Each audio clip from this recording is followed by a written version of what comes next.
sound, which they made the unit of measurement of all their calculations in general. On this piano, vibrations of extraneous origin came through different shocks and tremblings, and for the greater part from what are called aerial vibrations of inertia, which are generally formed in the atmospheric space by the natural vibrations already referred to. It is necessary at this point, in connection with the actualization of the fifth stopinder of the sacred Heptaparaparshinokh, to trace a parallel between two processes which externally have nothing in common with one another, namely, in the same manner as the first being food cannot acquire its vivifying power until after its transformation into being Piangyahari. In the same manner, on this piano, the vibrations of a chord do not acquire a corresponding vivifying power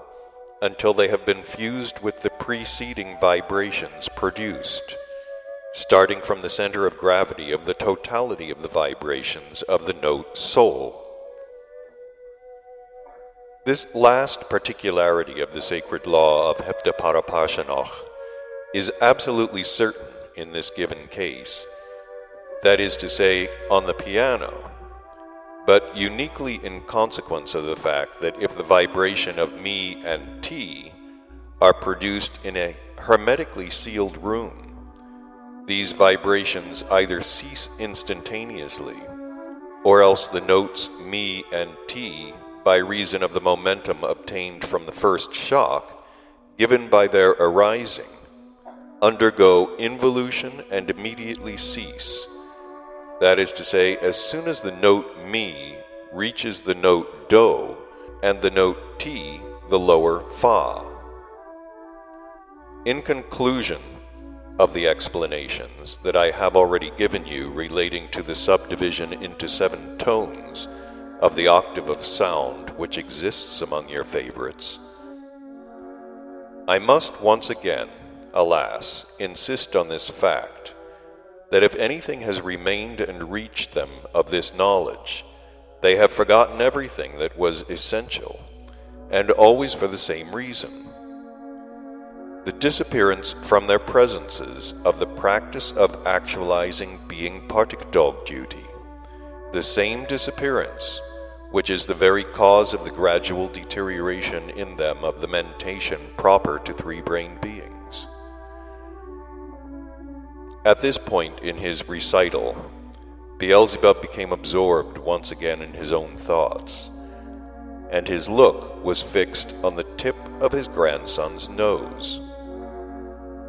There was a rather long silence, after which he said to the latter, my dear child, I must now speak to you willy-nilly about an experiment of which I was a witness on this same planet Earth, and which refers to the laws of vibrations. I shall, moreover, speak to you about it in all possible detail, for the 2 following reasons. The first is, because I've already said much to you about this first fundamental sacred law of Heptaparaparshinokh, I would therefore be very distressed if for some reason or other you should not succeed in understanding clearly the particularities of this law. This is why I now find myself constrained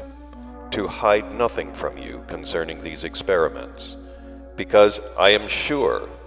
that they will enable you to form for yourself an exhaustive representation. And in the second place, I wish to impart to you all possible details concerning these experiments, because the terrestrial being who made them,